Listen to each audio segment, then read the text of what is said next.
ഭൂതത്താൻകെട്ടിന് സമീപം ചെങ്കരയിൽ car Periyar Valley കനാലിലേക്ക് മറിഞ്ഞു. നിറയെ വെള്ളമുണ്ടായിരുന്ന കനാലിൽ മുങ്ങിത്താണ കാറിൽ നിന്ന് യാത്രക്കാർ അത്ഭുതകരമായി രക്ഷപ്പെട്ടു. ഫയർഫോഴ്സാണ് കാർ കരയ്ക്ക് കയറ്റിയത്. ചെങ്കരയിൽ ഞായറാഴ്ച വൈകുന്നേരമാണ് കാർ കനാലിലേക്ക് മറിഞ്ഞത്. ബണ്ട് റോഡിലൂടെ സഞ്ചരിക്കുന്നതിനിടെ നിയന്ത്രണം വിട്ട കാർ കനാലിലേക്ക് മറിയുകയായിരുന്നു.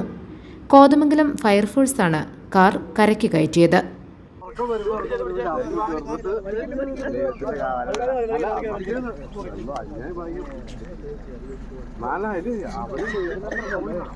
നിറയെ വെള്ളവും ശക്തമായ ഒഴുക്കുമുള്ള ഭാഗത്താണ് അപകടം നടന്നത്. കാറിൽ 4 പേരാണ് ഉണ്ടായിരുന്നത്. തുറന്നു കിടന്നിരുന്ന സൈഡ് ഗ്ലാസുകളിലൂടെ ഇവർക്ക് പുറത്തിറങ്ങാനായതിനാൽ ആളപായം ഒഴിവായി. തുരുത്തുമാലിൽ രാജന്റെ മാരുതി ഓൾട്ടോ കാറാണ് അപകടത്തിൽപ്പെട്ടത്.